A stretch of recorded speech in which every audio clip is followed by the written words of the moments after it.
এই শোনো না, শোনো না তোমার সঙ্গে একটা কথা ছিল। কি?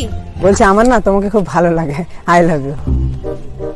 খালি হাতে এসেছো প্রপোজ করতে, একটা ফুলও তো আনতে পারতে। তাহলে 1 মিনিট দাঁড়াও, আমি এখনই আনছি।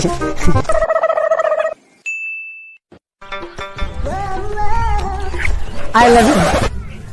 ফুলকপি দিয়ে কে প্রপোজ করে? আমি করি, আমি। একটা ফুলও তো আনতে পারতে, একটা গোলাপি না হয় আনতে। আরে গোলাপ আনিনি, কারণ এর পেছনে একটা লজিক আছে। কি লজিক? লজিকটা হলো এই, মানে গোলাপের যা দাম আর ফুলকপির দাম কিন্তু এক, ঠিক আছে? আমি যদি গোলাপ আনতাম, এই যে প্রপোজটা করলাম, যে গোলাপ দিয়ে যদি তোমাকে প্রপোজটা করি, ধরো তুমি না বললে, তাহলে কি হতো? গোলাপটা আমাকে ফেলে দিতে হতো রাস্তার উপরে।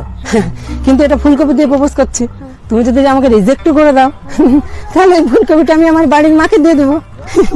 বাড়িতে দিলে বাড়িতে তরকারি হয়ে যাবে। আরে আর আরেকটা কথা, আর তুমি যদি হ্যাঁ বলো, তাহলে তুমি ফুলকপিটা তোমার মাকে দিয়ে দেবে, তাহলে তোমার বাড়িতে তরকারি হবে। ব্যবসায় no loss, only for logic. ফুলকপিটা ধরো, নো গোলাপ, অনলি ফুলকপি, ঠিক আছে? অ্যাশ করো।